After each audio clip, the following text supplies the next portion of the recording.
kegiatan ini bisa kita tingkatkan, ternyata tidak sesuai dengan harapan kita. Nah, sehingga kemudian dari tahun ke tahun kita coba untuk benahi ini, tetapi memang sepertinya ada sesuatu yang mungkin masih kurang ya. Sehingga kemudian dari universitas lewat kantor WR3 terus mendorong adanya satu asistensi ataupun juga berusaha untuk memfasilitasi fakultas maupun prodi untuk lebih siap dalam menyiapkan para mahasiswanya mengikuti program kreativitas mahasiswa ini, tetapi kemudian kita perlu untuk lebih serius di tingkat fakultas dan juga program studi.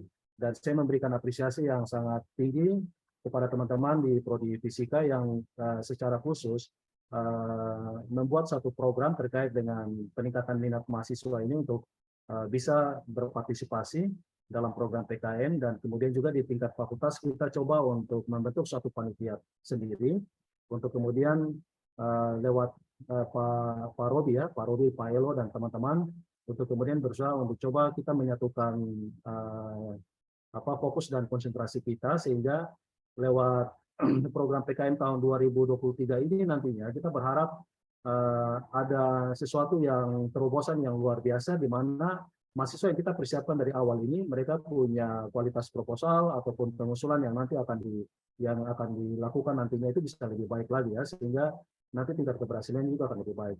Oleh karena itu pada kesempatan ini saya ingin menyampaikan pesan kepada para mahasiswa dan juga teman-teman Bapak Ibu dosen, mari kita mempersiapkan kegiatan PKM 2023 ini dengan baik sehingga kemudian kita bisa mendapatkan hasil yang lebih optimal.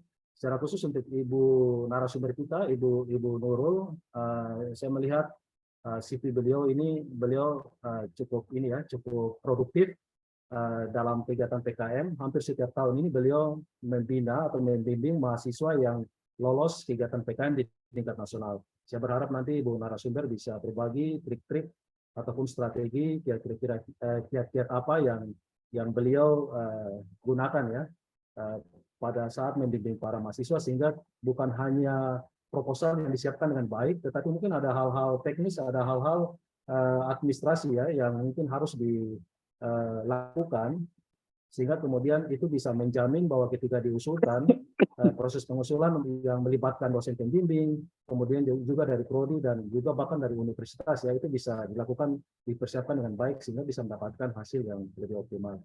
Saya kira itu beberapa hal yang saya ingin tegaskan dan garis bawahi, dan saya berharap kita semua bisa mengikuti kegiatan ini dengan serius, terutama para mahasiswa dan juga Bapak Ibu dosen yang nanti akan sebagai pembimbing para mahasiswa, sehingga kita sama-sama bisa menyepakati nanti kira-kira tahapan-tahapan apa yang nanti akan kita lakukan, sehingga nanti kita bisa mempersiapkan program pengusulan mahasiswa nantinya ini dalam program PKN ini bisa lebih optimal di tahun 2023. Saya kira itu mungkin saja beberapa hal yang ingin saya sampaikan, dan dengan memanjatkan puji dan syukur kepada Tuhan Yang Maha Kuasa, dengan ini saya membuka kegiatan webinar ataupun seminar online terkait dengan kegiatan program kreativitas mahasiswa ataupun PKM bagi para mahasiswa di tingkat prodi fisika ataupun juga di tingkat fakultas MIPA, bagi seluruh mahasiswa di fakultas MIPA untuk kegiatan PKM tahun 2023 secara resmi, dan semoga Tuhan Yang Maha Kuasa senantiasa akan memberikan kita kekuatan dan juga kesehatan sehingga kita bisa melaksanakan kegiatan ini mulai dari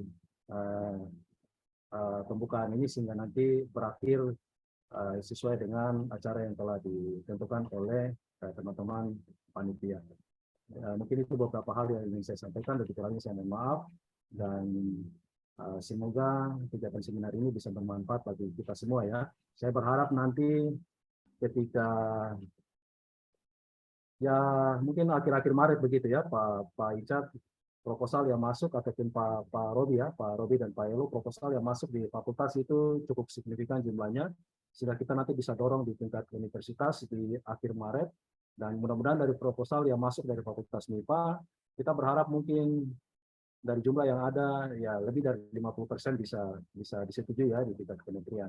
Ini pasti akan memberikan satu peningkatan yang sangat besar sekali ya bagi kinerja program studi dan juga fakultas dan terutama UNIPA ya di tahun 2023 ini. Sekian dan terima kasih. Saya kembalikan. Selamat pagi. Wassalamualaikum warahmatullahi wabarakatuh. Shalom dan selamat pagi. Terima kasih Pak Dekan. Demikian sambutan dari Bapak Dekan, disampaikan terima kasih.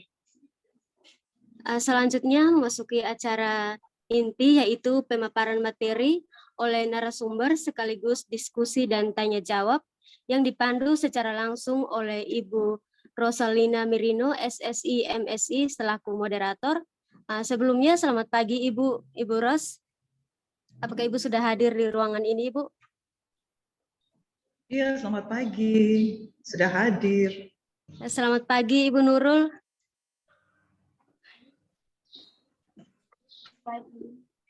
Ya baik, terima kasih. Waktu selanjutnya saya berikan kembali kepada Ibu Ros. Terima kasih. Ya, terima kasih Saudari Yanti Rasa. Terima kasih ya. Selamat pagi buat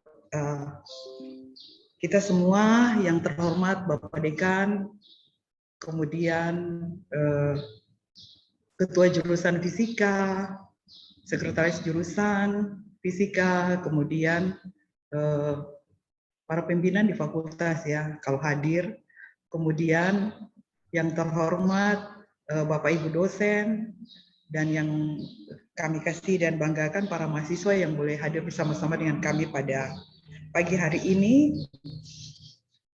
Dan selamat datang buat Ibu Nurul yang boleh hadir pada pagi hari ini sebagai narasumber. Izinkan saya akan membaca biodata daripada Ibu Nurul. Nama lengkap Nurul Saskia, SSI MSC. Mohon maaf ya kalau salah mengucapkan. Kemudian nama institusi tempat Ibu Nurul bekerja di Institut Sains dan Teknologi Akprin, Yogyakarta. Kemudian nama mata kuliah yang diampu sebagai dosen, beliau mengajar fisika 1, geofisika eksplorasi, kemudian geologi bawah permukaan, kewirausahaan, dan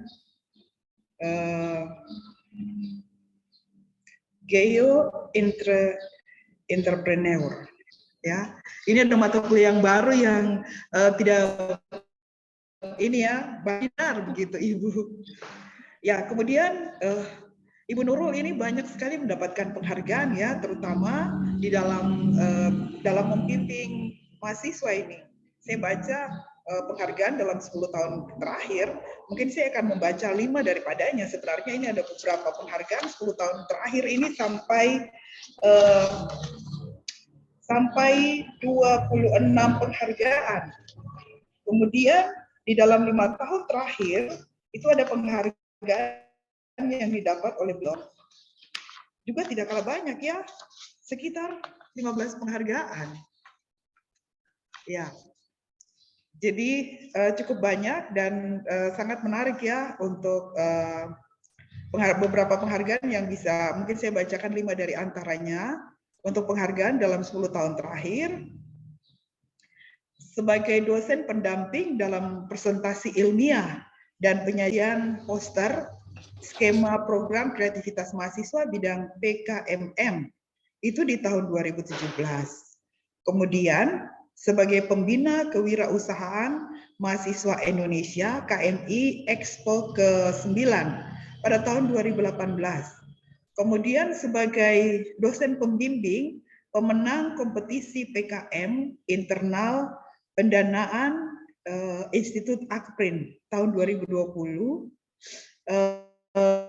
Pelaksanaannya dilakukan tahun 2019. Kemudian sebagai dosen pembimbing mahasiswa yang lolos pendanaan dalam kompetisi bisnis mahasiswa Indonesia KBMI tahun 2019. Wah, ini menarik sekali ya. Kemudian yang keenam, pembina kemahasiswaan kewirausahaan mahasiswa Indonesia. Itu juga di tahun 2019. Kemudian dosen pembimbing mahasiswa yang lolos pendanaan dalam program holistik pemberdayaan dan pembinaan desa di tahun 2020. Kemudian pada tahun yang sama sebagai pembimbing 2 judul peraih pendanaan program kreativitas mahasiswa pada tahun 2020. Kemudian pada tahun 2020 juga sebagai dosen pembimbing mahasiswa lolos pendanaan dalam kompetisi bisnis mahasiswa.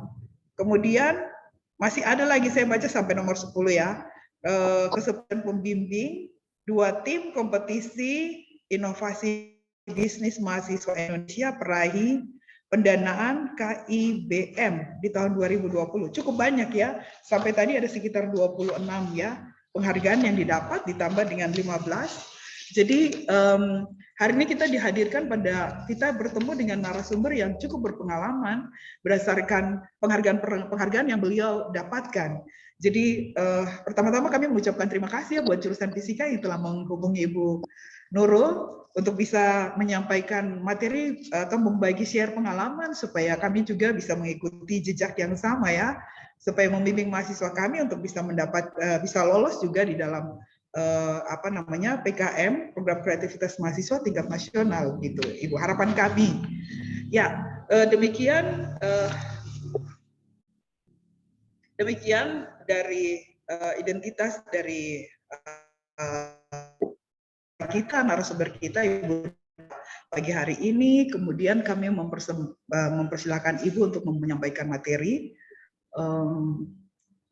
yang bisa disampaikan bagi kami ya. Saya belum tanya kepada panitia, Ibu Nurul dikasih waktu sampai berapa jam? Nadine.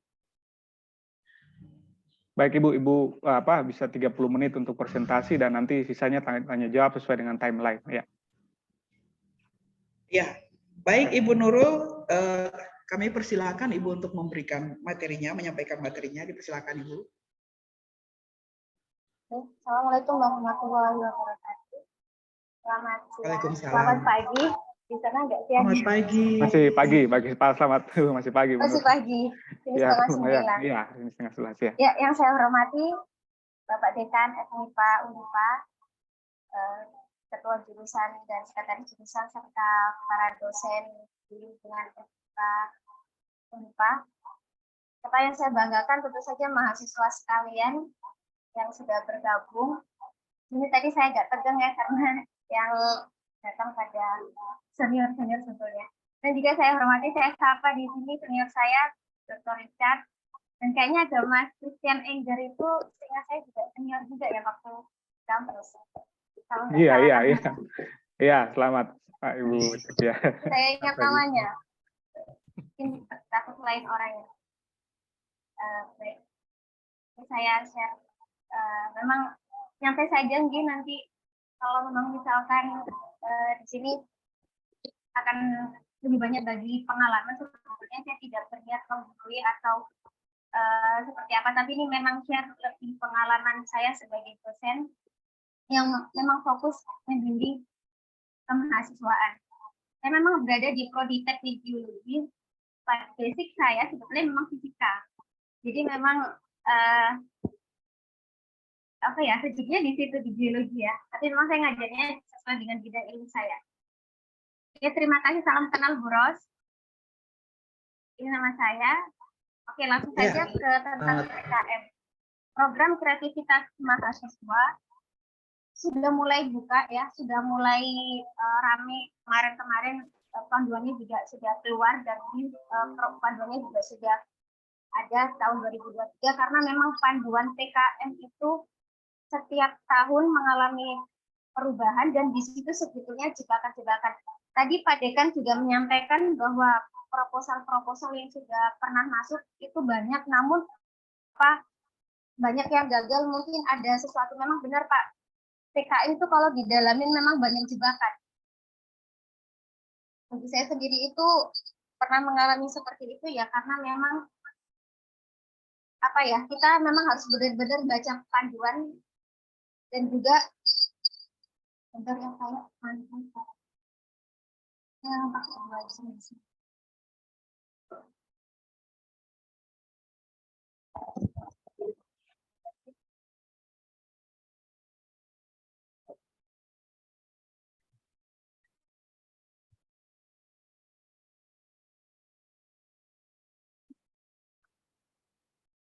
Semoga suaranya tidak mantul.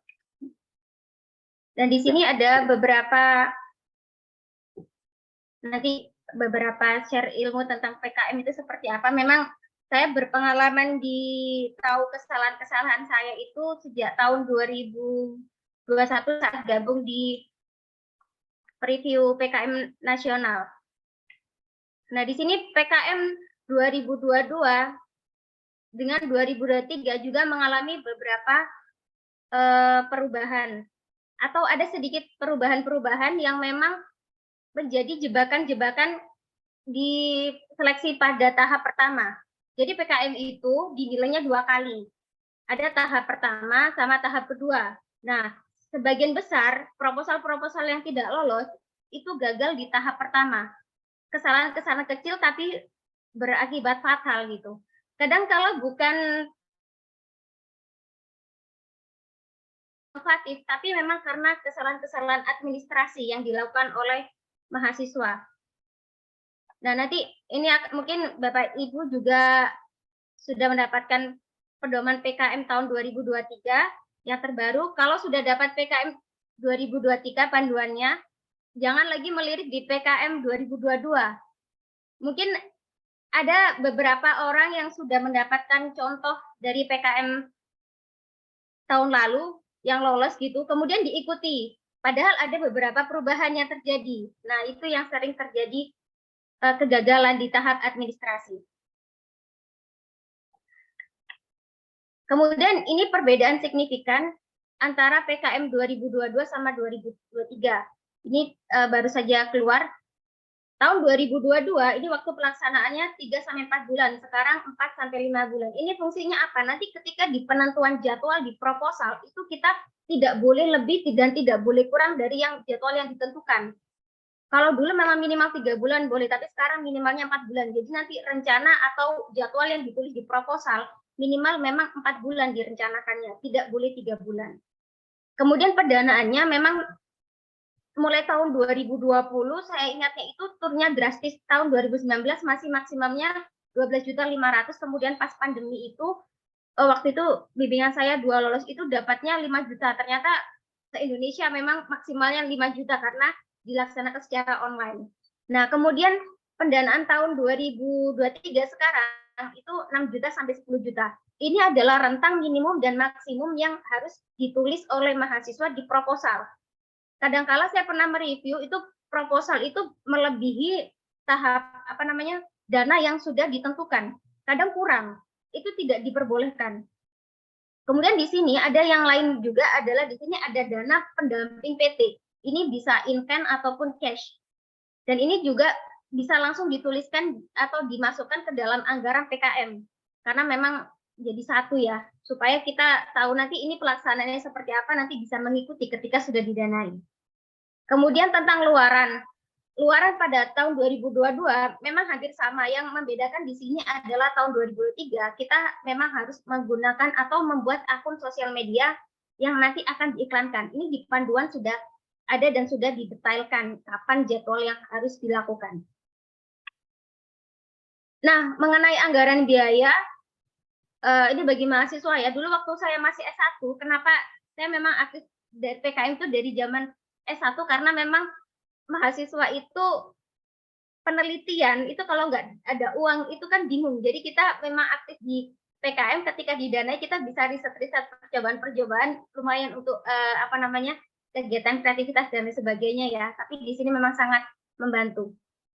Nah, ini adalah contoh format rekapitulasi anggaran. Ini nanti ada di bab 4 di proposal.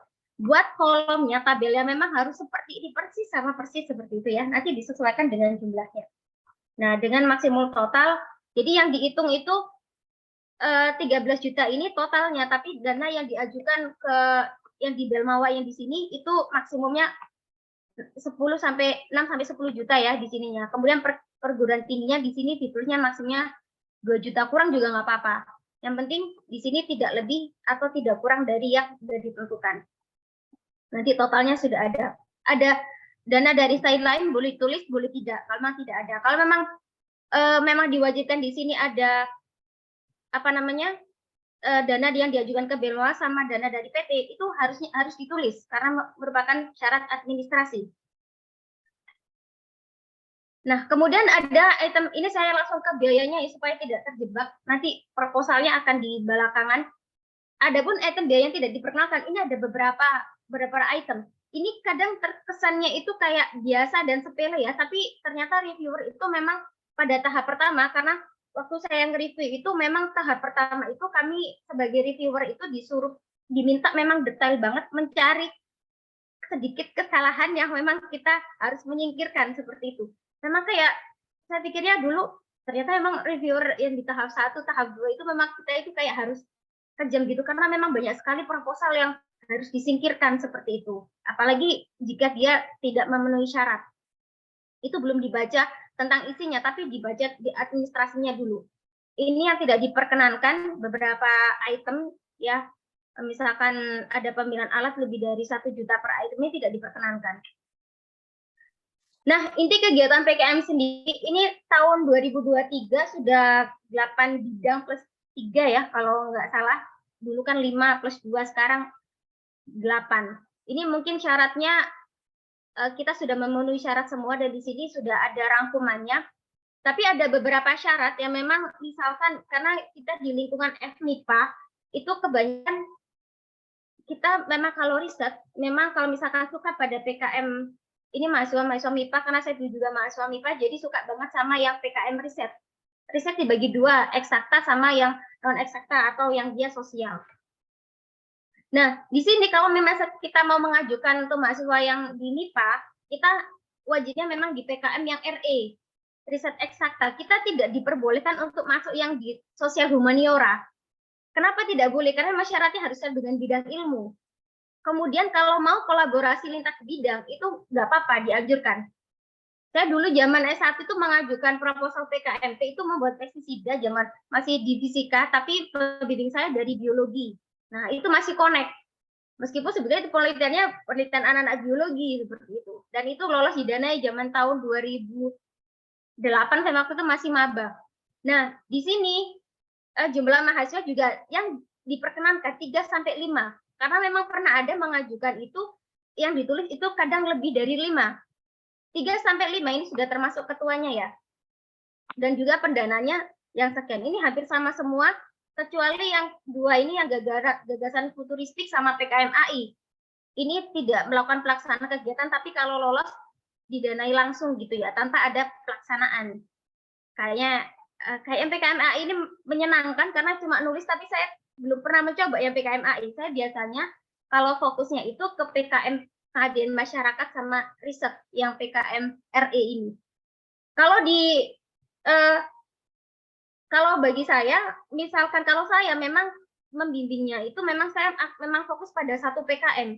Kalau misalkan ada dosen lain yang fokus pada itu supaya memang mahasiswa itu tahu mau bimbinganku kemana. Kalau saya bimbingan seperti itu. Kalau saya maunya memang ke PKM PM karena beberapa kali bimbingan PKM PM atau pengabdian masyarakat itu yang saya lolos di situ karena memang saya fokus di situ.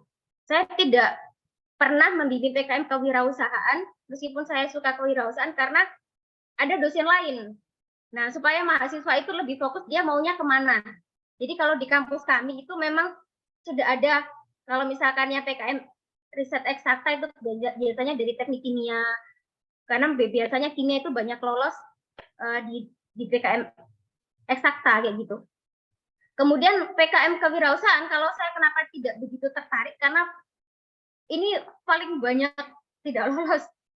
Kalau saya langsung ke kewirausahaan, memang saya lebih tertarik ke program yang khusus kewirausahaan, yaitu yang sekarang namanya P2MW. Itu hampir tiap tahun mahasiswa saya lolos, karena memang lebih menarik di situ. Kalau di PKMK ini sangat susah persaingannya, itu bagi saya pribadi. Nah, untuk yang penerapan ITEK, ini biasanya orang-orang teknik dan orang-orang MIPA juga bisa di sini, tapi memang di sini memang harus sesuai bidang ilmu. Minimal ketuanya. Ketuanya itu misalkan mau tentang ITEK, pembuatan alat ataupun pembuatan sebuah rancang bangun apa, itu minimal ketuanya dari elektro atau dari mesin atau anggotanya dari MIPA dan sebagainya, nggak masalah. Kemudian ini PKM yang saya percepat saja ya, karena banyak sekali. takut waktunya nggak nutut. Dari sini ada yang paling baru, yaitu ini baru kemarin tahun 2022 baru ada, yaitu PKM Video Gagasan Konstruktif. Nah, ini hanya membuat video. Ini tidak sesuai dengan bidangnya, tidak masalah. Ini kemarin kampus kami ada yang lolos, dia membuat video tentang Kalimantan, dia membahas tentang hutan di Kalimantan, membuat video pakai drone ataupun apa, kemarin lolos didanai. Itu dia membahas tentang isu-isu lingkungan yang ada di Kalimantan. Kebetulan memang mahasiswanya dari Kalimantan.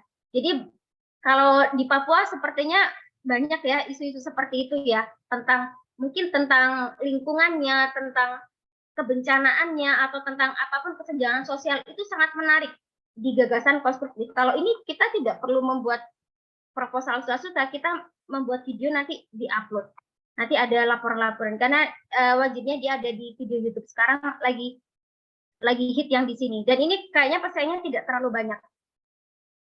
Kemudian yang PKM GFT ini juga gagasan futuristik dan juga artikel ilmiah. Kemudian, nah, PKM dengan sebetulnya program-program yang diadakan oleh Dirjen Dikti itu sangat banyak di bagian kemahasiswaan, sangat banyak sekali. Tapi memang kalau misalkan di PKM, itu yang paling ditekankan adalah unsur kebaruan. Ini yang sangat susah bagi saya, itu susah sekali. Kenapa mau terjun ke PKM RE itu, ke riset, misalkan di geologi ya, di geologi itu keterbaruannya itu sangat susah untuk dicari, karena memang PKM RE kan wajib mahasiswanya sesuai dengan bidangnya. Karena saya memang background-nya, home base-nya di geologi, teknik geologi, maka keterbaruan itu sangat susah dicari. Mau terjun ke geofisika juga metodenya kadang sama, tapi apa yang baru yang harus dicari seperti itu. Karena memang novelty atau unsur kebaruan itu yang memang ditekankan di PKM. Kemudian ini PKMK ya, kalau untuk secara keseluruhan memang yang ditekankan di sini adalah keterbaruan. Kita kadang-kali saya lihat pernah mahasiswa mengajukan proposal kewirausahaan, dia menawarkan menjual makanan. Makanannya apa? Makanannya kalau memang cuma biasa, dikiranya kadang mahasiswa itu PKMK itu kenapa paling banyak peminatnya, karena dikiranya paling mudah. Memang terlihat seperti paling mudah. Namun keterbaruan dan juga keunikan di kewirausahaan itu memang susah untuk harus kita cari ya. Saya pernah melihat mahasiswa dari kampus lain, mereka berwirausaha, dia kalau nggak salah mahasiswa biologi. Mereka membuat teh dari daun basil itu apa namanya? Kemangi. Nah, di situ karena dia background-nya sesuai ya. Dia dari biologi, kemudian membuat produk dari daun teh, dia mampu menjabarkan khasiat-khasiat dari kemangi itu. Kenapa bisa dibuat minuman seperti itu? Itu bagus banget. Nah, di situ ada keterbaruan. Jangan kita saya lihat mahasiswa mengajukan itu tentang membuat roti, brownies, itu jangan berharap lolos kalau seperti itu, karena tidak ada keterbaruan. Meskipun tadi di syaratnya itu kalau di PKMK itu tidak sesuai dengan bidang ilmunya, tidak kenapa-kenapa, tapi alangkah lebih baik kalau proposal yang itu yang disukai reviewer ya, itu sesuai dengan bidang kita, meskipun itu PKMK. Jadi kalau misalkan pernah ini yang di kampus kami itu PKMK yang mengajukan anak teknik mesin. Jadi yang dia tawarkan di produk di PKMK-nya, dia membuat sebuah mesin pencacah untuk pakan ternak, dan dia berniat untuk menjualnya seperti itu. Dan itu mereka lolos karena apa? Memang reviewer itu lebih suka dengan sesuatu yang berhubungan dengan bidang ilmunya, karena memang kita berharapnya kan mahasiswa itu sudah memiliki bekal keilmuan yang akan diaplikasikan dalam bentuk apapun. Kalau misalkan kayak PKM, saya pernah juga membimbing PKM PM yang tahun dua proposal lolos itu. Yang pertama bimbingan saya dari teknik industri, mereka membuat lampu dari magnet yang dia untuk masyarakat yang di daerah Gunung Kidul itu susah akses cahaya atau lampu. Nah, itu dia karena dia dianggapnya bagus kan, tapi memang dia teknologi diterapkan untuk pengabdian masyarakat. Yang kedua, karena mahasiswa teknik geologi, saya arahkan ke pengabdian masyarakat untuk mengatasi banjir, misalkan meminimalisir bencana banjir dengan membuat suatu produk. Waktu itu namanya, kalau saya lupa namanya, jadi kayak recharge sistem pengairan kayak gitu. Nah, itu yang kemarin lolos karena memang di situ ada kan geologi berhubungan dengan kebencanaan. Nah, di situ yang memang lebih disukai oleh para reviewer. Nah, kemudian PKMPI ini mirip dengan PKMPM, tapi memang sama-sama membantu masalah mitra, tapi bedanya kalau PKMPM itu masyarakatnya tidak produktif. Kayak ibu PKK, kayak ibu-ibu arisan, pengajian, atau yang nggak produktif. Nah, tapi kalau PKMPI itu masyarakat produktif seperti petani, pedagang. Nah, itu mitranya berbeda. Ya, kemudian dan sebagainya. Ini nanti ada ya di pedomannya. Nah, ini nanti bisa dibaca sendiri, tapi saya akan memancing mahasiswa, adik-adik mahasiswa sekalian, kalian cocoknya ada di mana? Ini nanti bisa dibaca ya, tapi di sini bagi yang suka penelitian di bidang saintek bisa dicoba ke PKM-RE.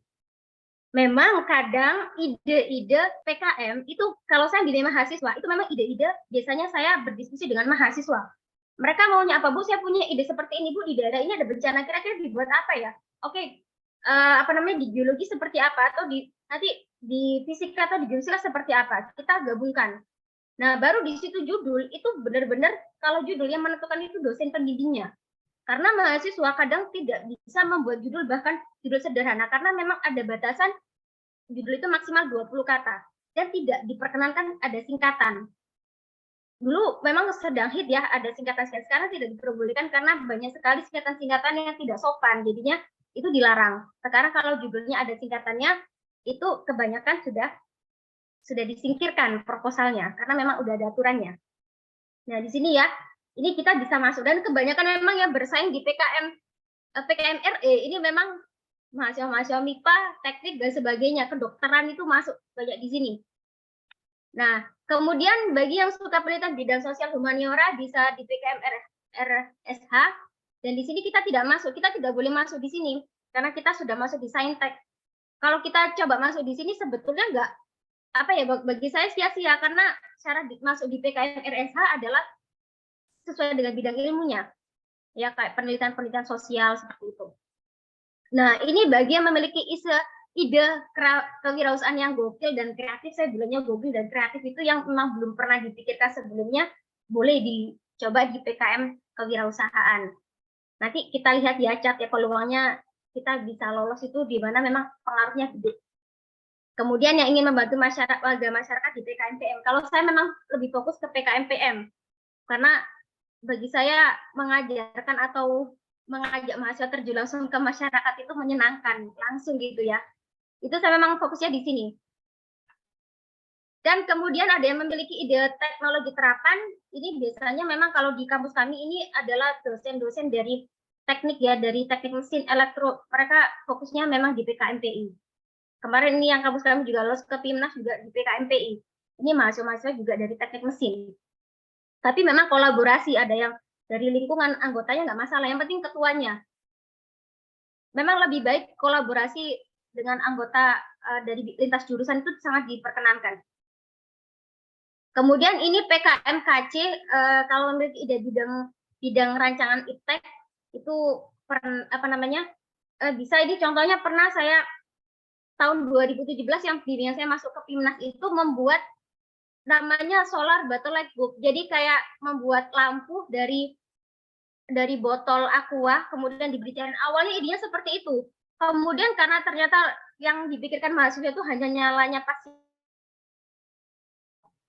mereka mencoba, waktu itu mahasiswanya itu masih biologi semua. Jadi mahasiswa saya biologi semua, mereka nggak tahu caranya. Waktu itu sudah lulus didanai, nggak tahu. Akhirnya saya minta tolong mahasiswa dari elektro. Mereka mencoba menggabungkan, akhirnya ternyata ini yang lolos ke PKM ke PIMNAS. Ketika kita penjurian, malah sama jurinya disuruh mengajukan lagi di tahun berikutnya dimasukkan ke PKMKC karena ini berhubungan dengan sebuah rancangan iptek yang nanti akan mungkin bisa diproduksi lebih massal kayak gitu. Ini sederhana kemarin. Kita cari ide yang sederhana tapi kayak membuat solusi, sebetulnya kan banyak sekali sudah lampu-lampu solar cell ya, tapi kita manfaatkan sampah dan sebagainya menjadi sebuah lampu dengan memanfaatkan tuh baterai yang dipakai itu baterai bekas laptop. Sama kita beli solar cell kita tinggal beli kan, dirancang.